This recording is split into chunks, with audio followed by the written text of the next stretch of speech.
எவருக்கும் இயேசுவின் நாமத்தினாலே வாழ்த்துக்கள். ஷார்ட்டாக ஒரு 30 மினிட்ஸ்க்குள்ளே ஒரு சின்ன ஆக்டிவிட்டி பண்ணிவிட்டு போகலாம் அப்படின்னு சொல்லிட்டு நான் நினைக்கிறேன். சரி, எப்போயுமே ஒரு செஷன் ஸ்டார்ட் பண்ணால் ப்ரேயர் பண்ணி ஸ்டார்ட் பண்ணுறது வழக்கம் இல்லைங்களா? பயமாக இருக்குது ப்ரேயர் பண்ணிட்டு ஸ்டார்ட் பண்ணலாங்கிறது. ஏன்னா கண்ணை கட்டி அப்படியே தூங்கிட்டீங்கன்னா, அதனால் ஆண்டவரே நான் வரும்போது நான் ப்ரேயர் பண்ணிகிட்டே போயிடுறேன். சரி, ஆண்டவர் மிகவும் நல்லவர், நிச்சயமாக இந்த செஷனை ஆசீர்வதித்து தருவாங்கன்னு சொல்லி நான் நினைக்கிறேன். சரி, ஒரு சில விஷயம் சிந்திக்கிறதுக்காக நான் கேட்குறேன். சரிங்களா? சிந்திக்கிறதுக்காக கேட்குறேன். நீங்களும் சிந்திக்க ட்ரை பண்ணுங்கள். சரிங்களா? ஓகேவா? சரி. பாவத்துக்கு முன்னாடி இப்போல்லாம் மரம்லாம் வளருது பார்த்தீங்களா? மரம் வளருது பார்த்தீங்களா? நீங்கள் பார்க்குற மரங்களில் உயரமான மரங்கள்லாம் சொல்லுங்கள் பார்ப்போம். ரொம்ப ஹைட்டாக வளரக்கூடிய மரங்கள். மாமரம். என்ன மரம்? பனைமரம். ஓகே, பனைமரம். அதான் நான் யோசித்தேன். மாமரத்தை விட அதிகமாக வளரக்கூடிய, உயரமாக வளரக்கூடியது இருக்குது. வேற என்ன சொல்கிறாங்க? தேக்கு மரம். ஓகே, தேக்கு மரம், பனைமரம், தென்னை மரம். சரி, இதெல்லாம் லிஸ்ட்டு சொல்லலாம். அசோகா ட்ரீ. ஓகே, சரி, கவனிங்க. இதெல்லாம் ஒரு உயரத்துக்கு வளருதில்ல. என்னுடைய கேள்வி என்ன அப்படின்னா, பாவத்துக்கு முன்னாடி மரம் வளர்ந்துக்கிட்டே இருக்குமா, இல்லை ஒரு ஹைட்டில் நின்றுமா? பாவம் வந்ததுனால நமக்கு ஒரு மரங்கிறது இவ்வளோ உயரத்தில் வளர்ந்து நின்றுச்சு. சரிங்களா? பாவத்துக்கு முன்னாடி மரம் வளர்ந்துக்கிட்டே இருக்குமா, இல்லை வளர்ச்சி நின்றுமா? என்ன யோசிக்கிறீங்க? தெரிஞ்சு சொல்லுங்க.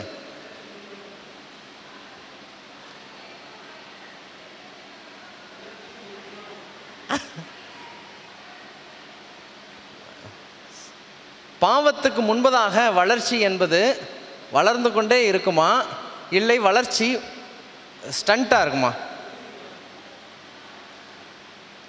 சரி, சிந்திக்கிறதுக்காக ஒரு கேள்வியாக அதை கேட்டேன். மனசில் வச்சுக்கோங்க, இதை வச்சுக்கோங்க. சரிங்களா? Okay okay. சரி, இன்னொரு கேள்வி. ஒரு தென்னை மரம் வளர்கிறதுக்கு எத்தனை வருஷம் எடுக்கும்?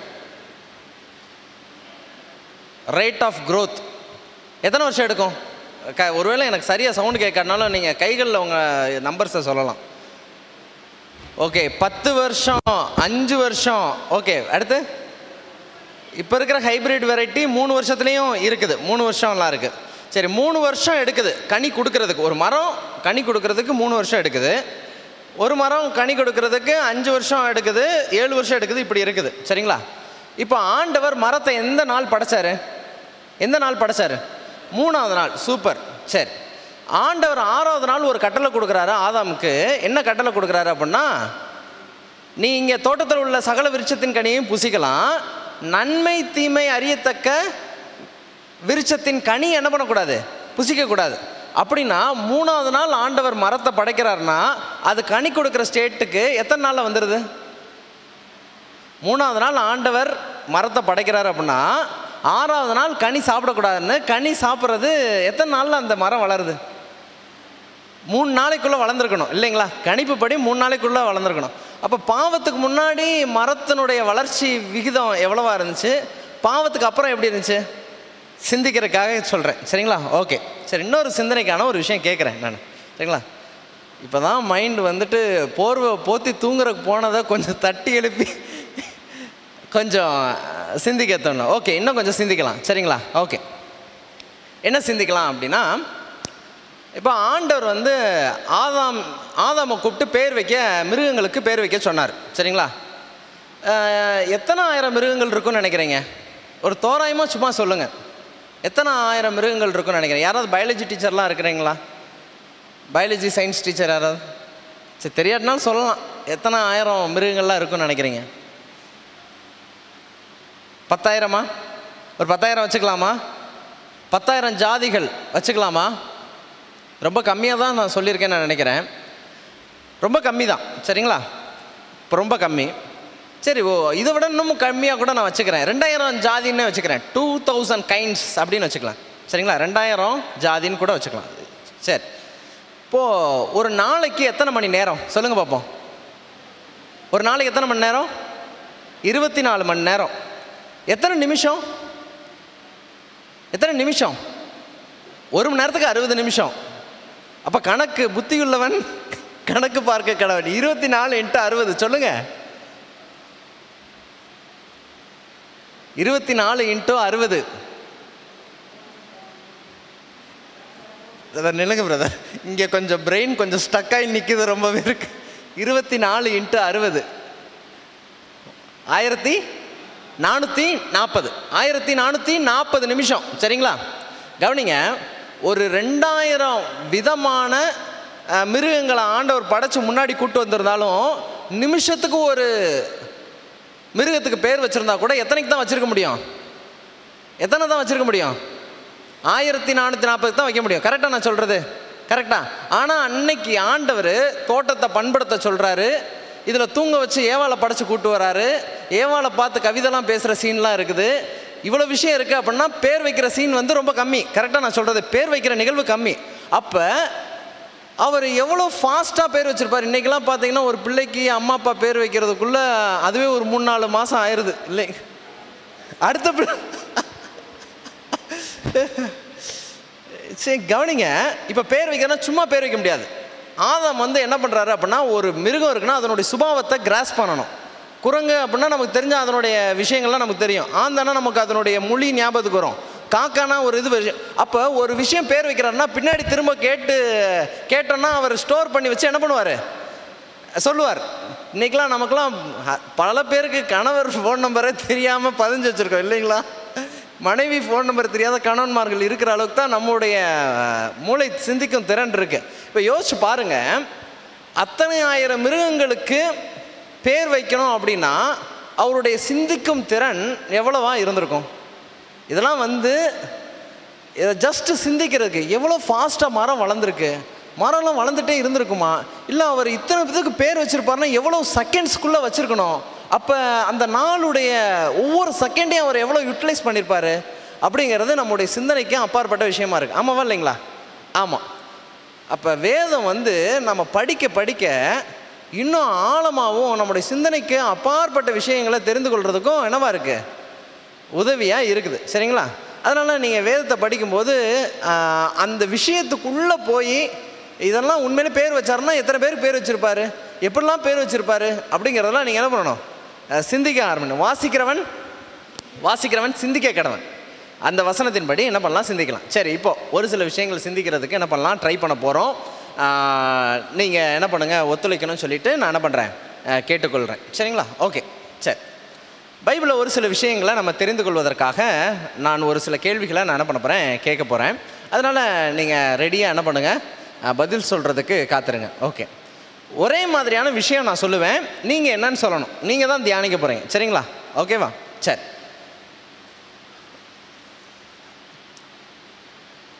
ரெண்டு தோட்டம். சரிங்களா? ரெண்டு தோட்டத்துலேயும் ரெண்டு விதமான ரத்தம் சிந்திருக்கும். சரி, கெத்செமனே ஓகே, ஏதேன் ரெண்டு தோட்டம் சொல்லிட்டீங்க. ரெண்டு விதமான ரத்தம் சிந்திருக்கு. எது?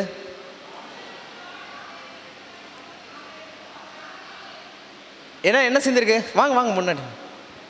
சரி, சொல்லுங்க. கெத்செமனேல இயேசுடைய ரத்தம் சிந்துது. ஏதேன் தோட்டத்தில் ஆட்டுக்குட்டியோட. ஓகே, சரி. இல்லை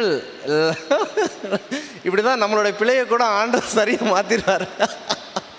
ஓகே, அவங்க ஏதோ ஓகே. இங்கே கவனிங்க, நல்லா கவனிங்க. ரெண்டு விஷயத்தை பாருங்கள். ஒன்று ஏதேன் தோட்டம், இன்னொன்று கெத்செமனே தோட்டம். சரிங்களா? ஏதேன் தோட்டத்தில் முதல்ல நிலத்தில் ஒருவேளை தண்ணீர் பாய்ந்த இடம், ஈரப்பதமாக தண்ணீர் பாய்ஞ்சிருக்கும். ஆனால் ஆதாம் ஏவாள் பாவம் செஞ்சதுக்கு பிற்பாடு அவங்களுக்கு தோல் உடைகளை உண்டாக்குறதுக்கு ஆண்டவர் எதை பலி கொடுக்குறாரு? ஆடை பலி கொடுக்குறாரு. ஆட்டுடைய ரத்தம் எதை தொடுது அப்படின்னா தோட்டத்துடைய மண்ணை தொடுது. புரியுதுங்களா நான் சொல்கிறது? அதே மாதிரி கெத்செமனே தோட்டத்தில் பார்த்தீங்கன்னா ஆண்டவராகிய இயேசு கிறிஸ்துவனுடைய ரத்தம் என்ன பண்ணப்படுது அப்படின்னா, ஆட்டுக்குட்டியானவருடைய ரத்தம் பூமியின் மண்ணை என்ன பண்ணுதுன்னா தொடுது அப்படிங்கிறத பார்க்குறோம். அப்போ இந்த தோட்டத்துக்கு அந்த தோட்டத்துக்கு என்ன இருக்குது? சம்மந்தம் இருக்குது. சரிங்களா? ஓகே. இன்னொரு விஷயம் சொல்கிறேன். சரிங்களா? ஓகே. இந்த 2 தோட்டத்தில் இன்னொரு அழகான ஒரு விஷயம் இருக்குது. சரிங்களா?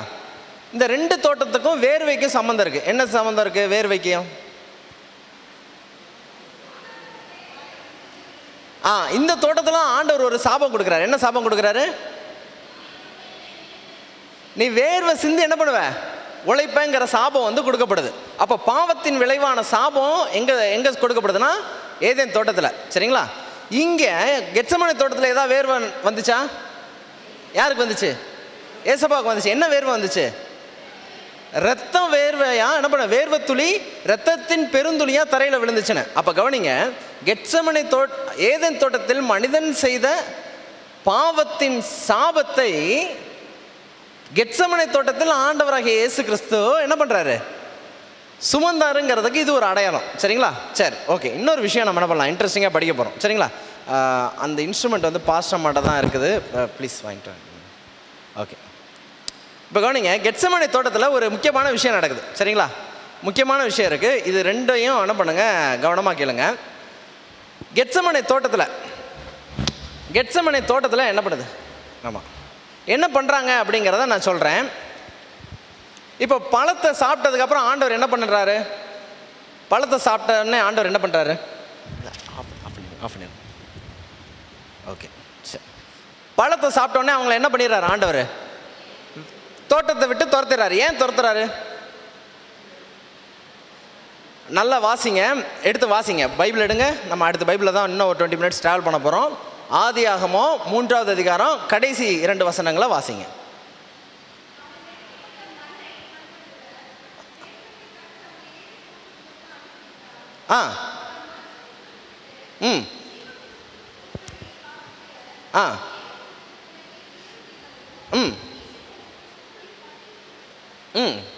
ஓகே, இங்கே ஆண்டவர் தெளிவாக ஒரு விஷயம் சொல்கிறாரு, நான் வாசிக்கிறேன்.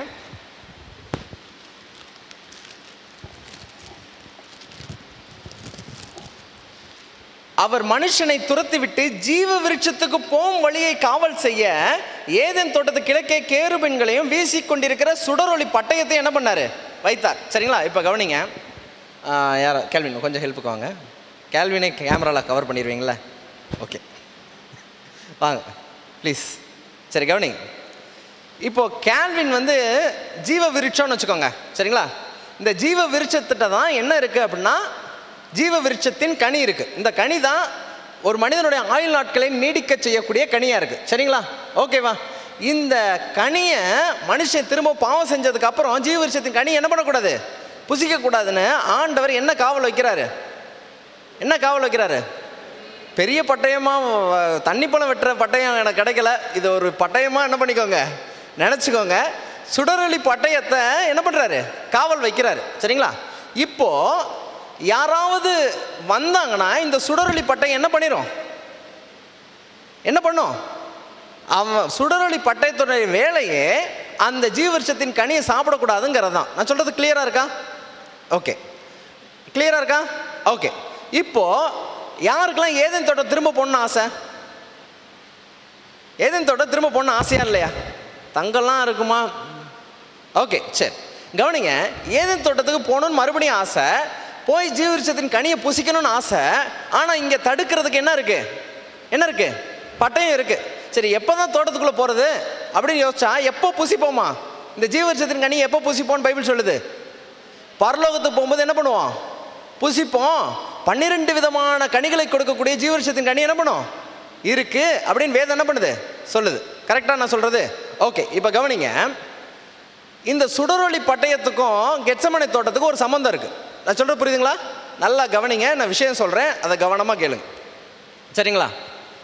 என்ன சம்மந்தம் இருக்குது அப்படின்னா, கவனிங்க. கெத்செமனே தோட்டத்துலேயும் ஒரு பட்டயம் வந்திருக்கு. ஏதேன் தோட்டத்தில் சுடரொளி பட்டயம். சரிங்களா? எதை காக்கிறதுக்கு? ஜீவ விருட்சத்தை காக்கிறதுக்கு. இங்கே கெத்செமனே தோட்டத்துலேயும் பட்டயம் இருந்துச்சு. கரெக்டாக சொல்லுங்கள், யார் வச்சுருந்தா அந்த பட்டயத்தை? யார் வச்சுருந்தா? யார் வச்சுருந்தா? பேதுரு வச்சுருந்தார். நல்லா கவனிங்க, நல்லா கவனிங்க. பேதுரு என்ன வச்சுருந்தாரு? பட்டயம் வச்சுருந்தாரு. யாரை பாதுகாக்க வச்சுருந்தாரு? ஏசு கிறிஸ்துவை பாதுகாக்க வச்சுருந்தாரு. யாராவது ஏசு கிறிஸ்துவை கிட்ட வந்தாங்கன்னா அவங்களை என்ன பண்ணிட்டாரு? என்ன பண்ணிட்டாரு? சரி, இப்போ ஒரு கேள்வி, எனக்குரிய ஒரு கேள்வி என்ன அப்படின்னா, ஜீவ விருட்சங்கிறது ஒரு மரமா நபரா? ஆவிக்குரிய ரீதியில் நீங்கள் சொல்லுங்கள், ஜீவ விருட்சங்கிறது ஒரு மரமா நபரா? இயேசு எங்கேயாவது தன்னை மரம்னு ஒப்பிட்டு இருக்கிறாரா? நல்லா யோசிச்சு சொல்லுங்க. இயேசு தன்னை மரம்னு எங்கேயாவது ஒப்பிட்டு இருக்கிறாரா? ஓ, கொஞ்சம் அப்படி அப்படி ஓகே.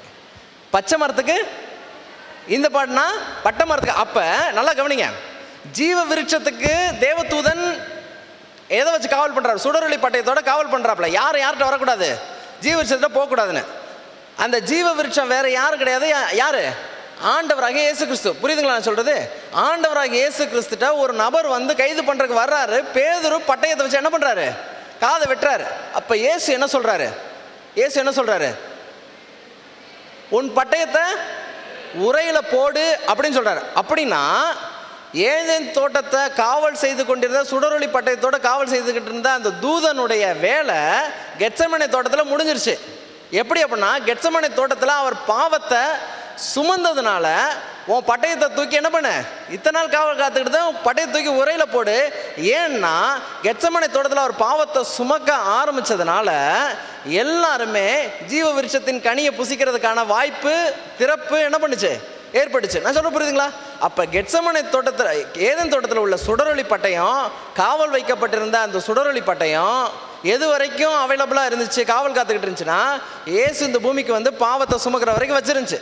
ஆனால் இப்போ இயேசு பட்டயத்தை தூக்கி எங்கே போடுன்னு சொல்லிட்டாரு? உரையில் போடுன்னு சொல்லும்போது, இப்போ உரையில் போட்டதுக்கப்புறம் யார் வேணாலும் ஜீவ விருட்சத்தில் போய் என்ன பண்ணலாம்? என்ன பண்ணலாம்? பிரவேசிக்கலாம். நான் சொல்ல புரியுதுங்களா? நான் சொல்ல புரியுதுங்களா? ஓகே, சரி கவனி. இப்படி பைபிளில் ஏதேன் தோட்டத்தில் உள்ள வேர்வைக்கும் கெத்செமனே தோட்டத்தில் உள்ள வேர்வைக்கும் என்ன இருக்குது? சம்மந்தம் இருக்குது. ஏதேன் தோட்டத்தில் ஆட்டுக்குட்டி ரத்தம் சிந்தினதுக்கும் கெத்செமனே தோட்டத்தில் ஆட்டுக்குட்டியான ரத்தம் சிந்தினதுக்கும் என்ன இருக்குது? சம்மந்தம் இருக்குது. சரிங்களா? ஏதேன் தோட்டத்தில் பட்டயம் காவல் வைக்கப்பட்டதுக்கும் அங்கே பேதுரு பட்டயத்தை பயன்படுத்தினதுக்கும் என்ன இருக்குது? சம்மந்தம் இருக்குது. நான் சொல்ல புரியுதுங்களா? நான் சொல்ல புரியுதா? ஓகே, சரி. இப்போது நம்ம என்ன பண்ணலாம், இன்னும் கொஞ்சம் வேதத்தை திங்க் பண்ணுறதுக்கு சில கேள்விகள் நான் என்ன பண்ண போகிறேன், கேட்க போகிறேன். சரிங்களா? ஓகே, சரி. நம்ம என்ன பண்ண போகிறோம் அப்படின்னா, இப்போ ஒரே ஒரு விஷயம் வந்து நான் கேட்குறேன், அதுக்கான வசனம் வந்து நீங்கள் தேடுங்க. சரிங்களா? ஓகே, சரி. சில பேருக்கு வந்து ஒரு பிரச்சனை இருந்துச்சுன்னா தூக்கமே வராதுன்னு சொல்லுவாங்க. அப்படி என்ன பிரச்சனைன்னு சொல்லுங்கள் பார்ப்போம். என்ன பிரச்சனை தான் தூக்கமே வராது ராத்திரிலாம்? சும்மா சொல்லுங்க.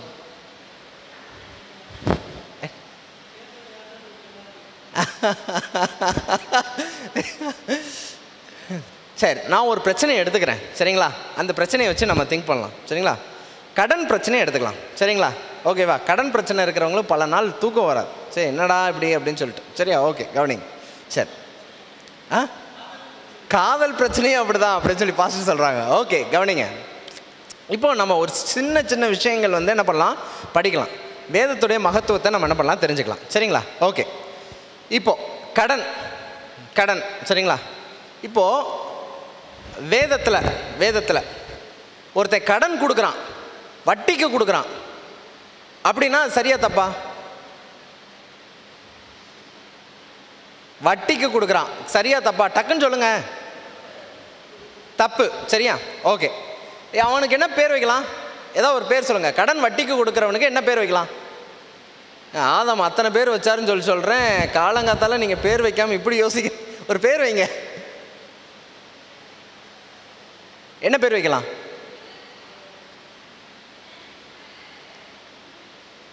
சரி, ஏதோ ஒரு பேர் வைக்கலாம். என்ன பேர் வைக்கலாம்னா வட்டிக்காரன் பேர் வைக்கலாம். சரிங்களா? சிம்பிளாக நான் சொல்கிறேன். ஓகேவா? சரி, ஒரு இன்ட்ரெஸ்டிங்கான விஷயம் நம்ம பார்க்க போகிறோம். பைபிள் எல்லோரும் எடுத்து வச்சுக்கோங்க. நான் வசனம் சொல்லும்போது தேடுங்க. அதுக்கு முன்னாடி நான் என்ன பண்ணுறேன், இந்த இதை என்ன பண்ணுறேன், வைக்கிறேன். சரிங்களா? கவனிங்க. சரி, அநியாயக்காரன் எழுதியே வச்சுருக்கேன் பாருங்கள். Okay okay. யாரை கூப்பிடலாம்? பசங்க யார் இருக்காங்களா? வாங்க தம்பி. வாங்க. சரி, டக்குன்னு வாங்க. கொஞ்சம் 4 மணி ஆனாலும் எல்லோரும் ஸ்லோ மோஷன்லேயே இருக்குமோ? ஓகே, சரி கவனிங்க. சரி, என்ன பேர் வைக்கலாம்? அநியாயக்காரன் வைக்கலாம். சரிங்களா? ஓகேவா? ஓகேவா? சரி, ஓகே. சரி, இப்போது நான் ஒரு வசனம் சொல்கிறேன். ஒரு ஒரு அதிகாரம் சொல்கிறேன், அங்கே கடன்கிற வார்த்தையோடு சம்மந்தப்பட்ட வசனத்தை கண்டுபிடிங்க. யாத்திராகமம் 22:22 கடன்கிற வார்த்தை எங்கே இருக்கு தேடுங்க. கடன் என்கிற வார்த்தை தேடுங்க. யாத்திராகமம் 22. யார் ஃபஸ்ட்டாக தேடுறாங்க பார்ப்போம். தேடினவங்க கை தூக்குங்க. எத்தனாவது வசனம்? 25. சரி, என்ன வசனம் சொல்லுது? நீ கடன் கொடுத்தா எதுக்கு கொடுக்காதன்னு சொல்லுது? எதுக்கு கொடுக்காத? வட்டிக்கு கொடுக்காதன்னு சொல்லுது. ஆனால் கடன் கொடுக்காதன்னு சொல்லுதா? சரி, ஒரு மனிதன் இப்போ கடன் கொடுக்குறான், ஆனால் வட்டிக்கு கொடுக்கல. அது சரியா? சரியா தவறா? ஒரு மனிதன் கடன் கொடுக்கிறான், வட்டிக்கு கொடுக்கல, கஷ்டப்படுறான்னு கடனாக கொடுக்குறான், அவன் திருப்பி கொடுக்க போகிறான். இப்படி வட்டிக்கு கொடுக்காம கடன் கொடுக்கறது சரியா? சரிதான். ஏன்னா ஆண்டவர் என்ன சொல்றாரு? வட்டி கொடுக்காதான்னு சொல்றாரு, கடன் கொடு அப்படின்னு தான் என்ன பண்றாரு சொல்றாரு. சரி, இப்படி ஒரு மனுஷன் வட்டிக்கு கொடுக்கலாம், ஆனால் கடன் கொடுக்குறேன், உதவியாக கடன் கொடுக்குறேன் அப்படின்னு சொல்லி சொல்றான். இவனுக்கு என்ன பேர் வைக்கலாம்? கர்த்தருடைய வார்த்தையின்படி வட்டிக்கு நான் கொடுக்கல, கடன் கொடுக்குறேன்னு சொல்றான். அப்படின்னா அவனுக்கு என்ன பேர் வைக்கலாம்? என்ன பேர் வைக்கலாம்? நியாயக்காரன் பேர். இது அநியாயக்காரன். ஓகே, சரி, இவனுக்கு என்ன பேர் வைக்கலாம் அப்படின்னா,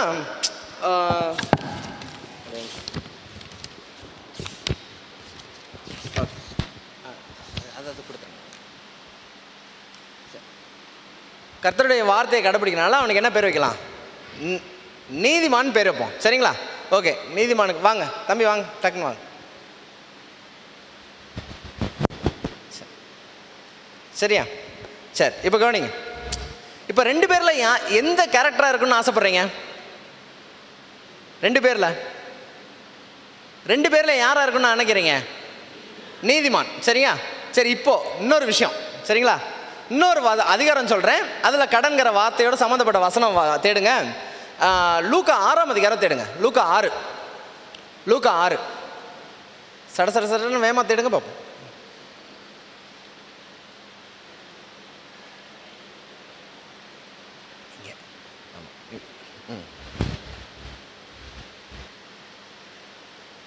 லூக்கா 6 கடன் என்கிற வார்த்தை சம்பந்தப்பட்ட வசனம் 35ன்னு சொல்றாங்க. ஆனால் அதுக்கு முன்னாடியே ஒரு வசனம் வருமே, 34. ஓகே ஓகே, வாசிங்க. ரவி சார்ட்ட கொடுங்க. வாசிங்க சார். திரும்ப கொடுப்பார்கள் என்று நம்பி நீங்கள் கடன் கொடுத்தால் உங்களுக்கு பலன் என்ன?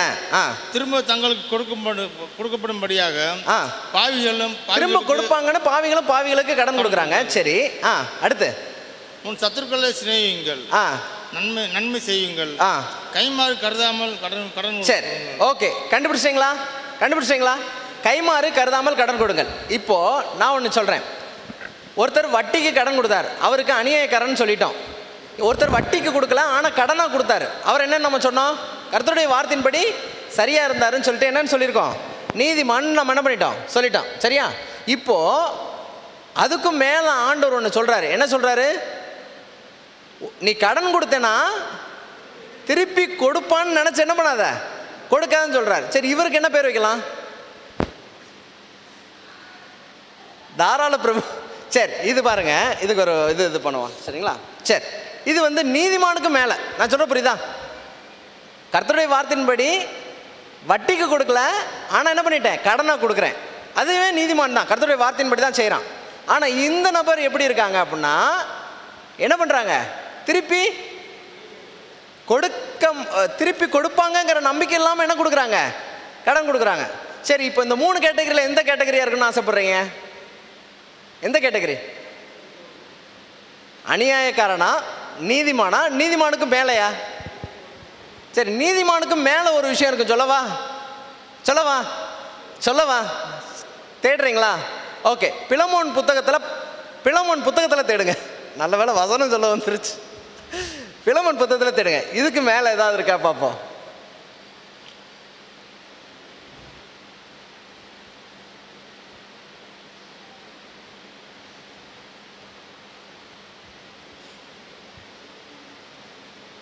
பிலமோன் புத்தகம் புதிய ஏற்பாட்டில் இருக்குது, தூக்கத்தில் பழைய ஏற்பாட்டில் தேடாதீங்க.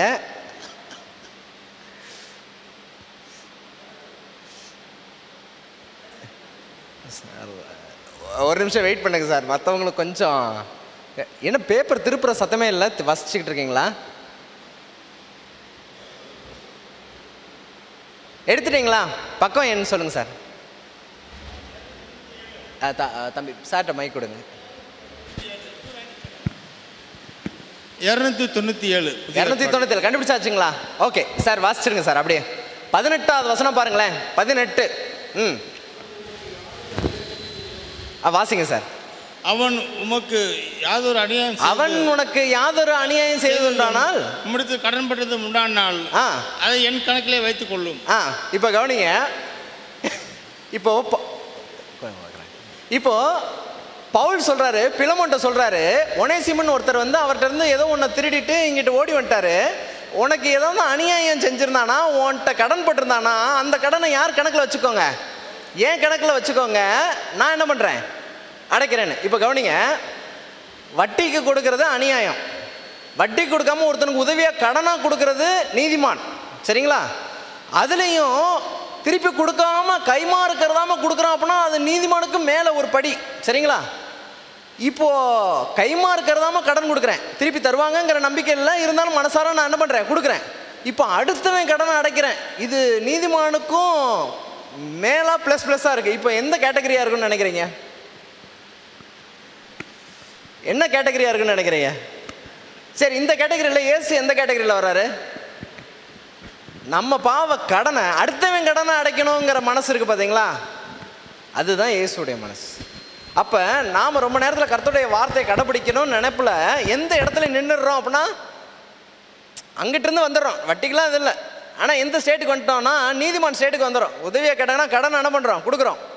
ஆனால் கைமா இருக்கிறதாம கடன் கொடுக்குற ஸ்டேட்டுக்கு இன்னும் மனசு என்ன பண்ணுது, கஷ்டப்பட தான் செய்யுது. அதில் பவுல் நம்ம மேலே பாரத்தை வைக்கிற மாதிரி அடுத்தவன் கடனை அடைக்கிறத பற்றி சிந்திச்சியா அப்படின்னு என்ன பண்ணுறாரு, கேட்குறாரு.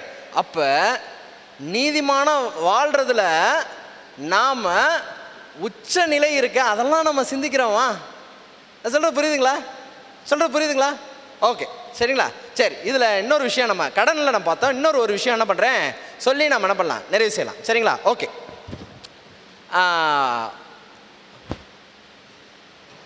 மல்கியா 3ல் தசமபாகங்கிற வார்த்தை இருக்கா பாருங்க.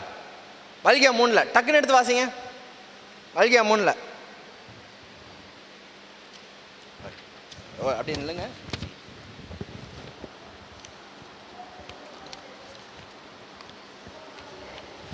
3:10. ஓகே, 3:10 என்ன வருது?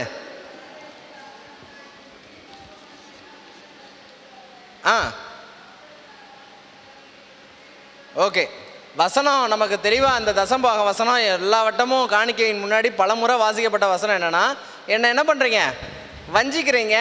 எதில் வஞ்சிக்கிறீங்க?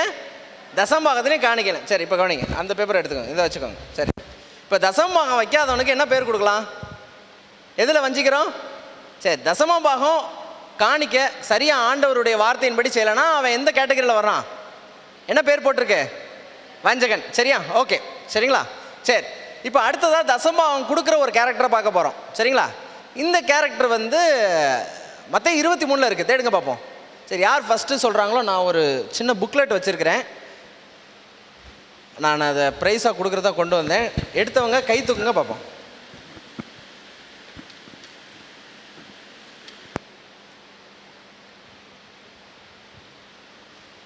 மத்தேயு 23ல்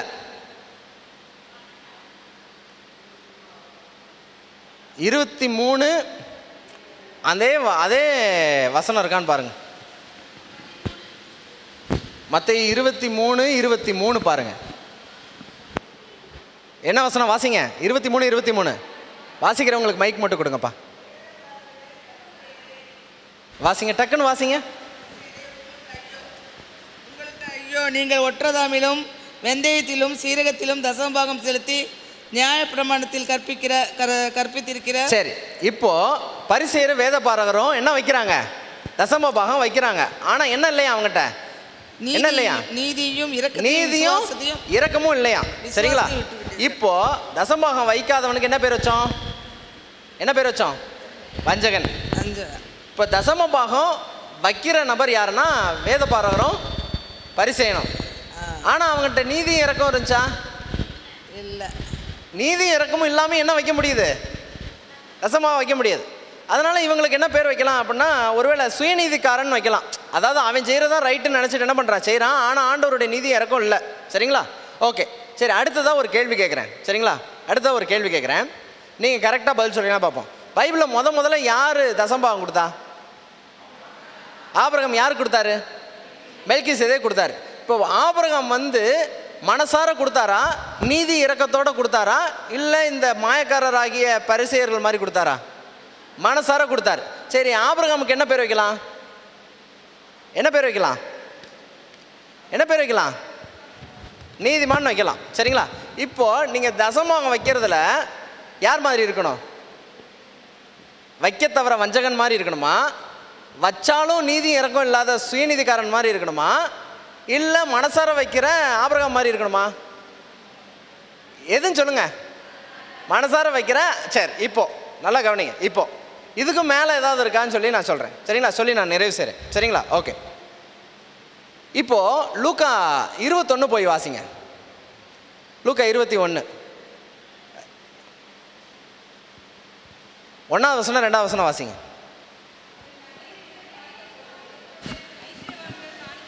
வாசிங்க சிஸ்டர். இப்போ மைக் பிடிச்சு வாசிங்க டக்குன்னு.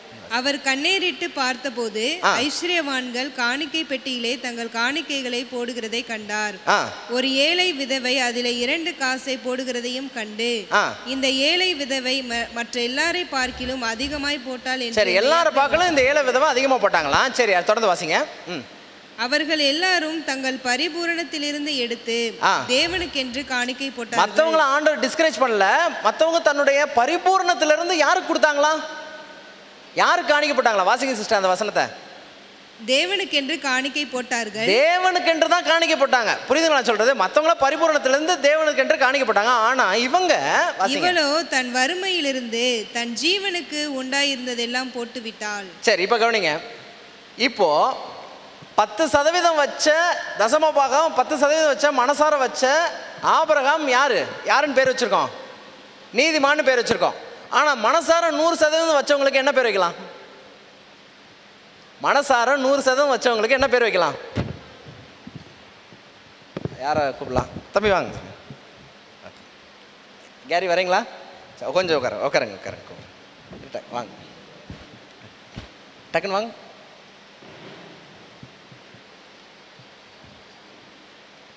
இப்படி உட்காரு. எப்படி? ஓகே. சரி, திருப்பி வச்சு. ஓகே, நல்லா தெரியுதா? சரி, கேமராமேன் ஃப்ரேம் வச்சுட்டு நீங்கள் உட்காந்துருங்க. நான் முடிச்சிட்டேன் நான். சரிங்களா? Okay, thank you. தம்பி ரொம்ப ஹெல்ப்ஃபுல்லாக இருந்தாப்புல. நான் ஃபஸ்ட்டு இப்போ வரும்போதே ஒரு 4 பேர் நிற்போம், நீங்கள் தான் நிற்கணும், எங்கேயும் பேராதீங்கலாம் சொல்லிட்டு தான் வந்தேன் நான். சரி, ஓகே. சரி, கவனிங்க. 10% மனசார வச்சவன் யார்? நீதிமான். சரிங்களா? ஆனால் ஆண்டவர் சொல்லாமல் 100% வச்ச மனசார வச்ச இந்த அம்மா ஆண்டவர் எல்லாரும் வைக்க காணிக்க விட மேலானதை என்ன பண்ணுறாரு? பாராட்டுறாரு. இது ஆண்டவர் சொன்னதை செஞ்ச கடமை. ஆண்டவர் ஸ்ட்ரிக்டாக என்ன சொன்னார்? 10ல் 1 பங்கு வைக்கணும், இது கடமை. இப்போ 100% வைக்கணும்னு ஆண்டவர் கட்டளை கொடுத்தாரா? சொல்லாததையும் மேலே என்ன பண்ணுறாங்க? செய்கிறவங்களா இருக்கிறாங்க. இப்போ என்னுடைய கேள்வி, நீங்கள் நீதிமானாக இருக்கணும்னு ஆசைப்பட்றீங்களா, நீதிமானுக்கு மேலே இருக்கணும்னு ஆசைப்பட்றீங்களா? சொல்லுங்கள். சரி, இப்போது இந்த 4 கேட்டகரியில் ஜீசஸ் எந்த கேட்டகரி? நீதிமான் கேட்டகரியா, நீதிமானுக்கு மேலையா? சரி, இயேசு 10% தன்னுடைய உயிரை கொடுத்தாரா, 100% கொடுத்தாரா? ஏன் பரலோகம் அந்த அம்மாவை பார்த்து வியந்துச்சு அப்படின்னா, பரலோகத்துடைய மொத்த பொக்கிஷமும் யார் தான்? பரலோகத்துடைய மொத்த 2 காசும் யார் தான்? இயேசு. புரியுதுங்களா நான் சொல்கிறது? அதே தூக்கி எங்கே கொடுத்தாங்க? பூமி கொடுத்தாங்க. நான் சொல்ல புரியுதா? அப்போ அந்த அம்மா காணிக்கை பெட்டியில் பணம் போட்ட மாதிரி பரலோகம் இந்த பூமிக்கு அவரை காணிக்கையாக கொடுத்துருச்சு. புரியுதுங்களா? மொத்த பொக்கிஷம் தான் கொடுத்துரு. அப்போ பரலோகம் பார்க்குது, ஆண்டவர் பார்க்குறாரு, இந்த அம்மா என்ன மாதிரியே 100% என்ன பண்ணுறாங்க? கொடுக்குறவங்களா இருக்காங்க. அப்போ கவனிங்க, நம்முடைய சிந்தனைலாம் எப்படி இருக்குது? சரி, டியூட்டியை செஞ்சுட்டு போயிடலான்னு 10% வந்துச்சா, பணம் வந்துச்சா, இப்போ ஜிபே ஏதாவது அனுப்பிட முடியுமா, இல்லை காணிக்க வைக்க முடியுமா அப்படின்னு சொல்லி நினைக்கிறோமா? இல்லை இந்த தியாகத்தை நோக்கி நம்ம நகர்றோமா? நான் சொல்கிற புரியுதுங்களா? கடன் கொடுக்குறோம், என்ன சொல்லுது வேதம்? வட்டி கொடுக்காம கொடுக்குறதே நீதிமான் தான். இப்போ கைமாறு கருதாமல் கொடுக்குற நிலைக்கெல்லாம் மாறுதா? மனசு மாறுதா? அதுலேயும் மற்றவன் கடனை அடைக்கிற அளவுக்குலாம் மனசு மாறுதா? ஆண்டவர் உங்களையும் என்னையும் நீதிமான் ஸ்டேட்டில் இருக்கணும்னு என்ன பண்ணல, ஆசைப்படல. we have to grow in righteousness. நீதியில் என்ன பண்ணணும், வளரணும்னு ஆசைப்படுறாரு. சரி, எத்தனை பேர் நீதிமான ஸ்டேட்டில் இருக்குன்னு நினைக்கிறீங்க, இல்லை ஏழை விதவை ஸ்டேட்டுக்கு மாறணும்னு நினைக்கிறீங்க? ஏழை விதவை, சரிங்களா? நான் சொல்கிறது அந்த நிலைக்கு நம்ம மனசு என்ன பண்ணணும், வளரணும், மாறணும், சரிங்களா, உயரணும். அதனால தான் நான் ஒரு விஷயம் சொன்னேன். ஒருவேளை இந்த உலகத்தில் உள்ள பனைமரம் ஒரு அளவுக்கு தான் வளரும், நின்றோம். நீதிமான் பனையை போல செழிப்பான். இந்த நீதிமானுக்கு நித்தியத்துக்கும் வளர்ச்சி இருக்கும் அவன் குணத்தில். நான் சொல்ல புரியுதுங்களா? நான் சொன்னேன், நான் ஆரம்பிக்கும் போது என்ன சொன்னேன், மரம் வளருமான்னு கேட்டேன்ல. ஒருவேளை இந்த உலகத்தில் நமக்கு தெரிஞ்சபடி பனைமரம் உயரமாக இருந்தாலும் அது ஒரு கட்டத்துக்கு மேலே என்ன பண்ண மாட்டுது, வளர மாட்டுது. ஆனால் நீதிமான் தன்னுடைய சுபாவத்தில் நித்தியத்துக்கு என்ன பண்ணுவான், வானத்தை நோக்கி அவரை நோக்கி வளர்ந்துட்டே இருப்பான். அப்போ நம்முடைய சிந்தனை இதோடு நிற்குதா, இல்லை இந்த அளவுக்கு என்ன பண்ணுது, வளருதா? கைமாறு கருதுறதே முடியல, பவுல் ஒரு கட்டத்துக்கு போயிட்டு அடுத்தவன் கடன் அடைக்கிறேன்னு சொல்கிறாரு, அந்த மனசுலாம் வருதா? அதெல்லாம் என்ன பண்ணலாம், சிந்திக்கலாம். இந்த சிந்தனை உங்களை நிச்சயமாக பின்தொடரும். ஆவியானவர் உங்களை ஞாபகப்படுத்துவார் நான் நம்புகிறேன். Thank you so much. ஆண்டவர் உங்களை ஆசீர்வதிப்பாராக. தேங்க்யூ.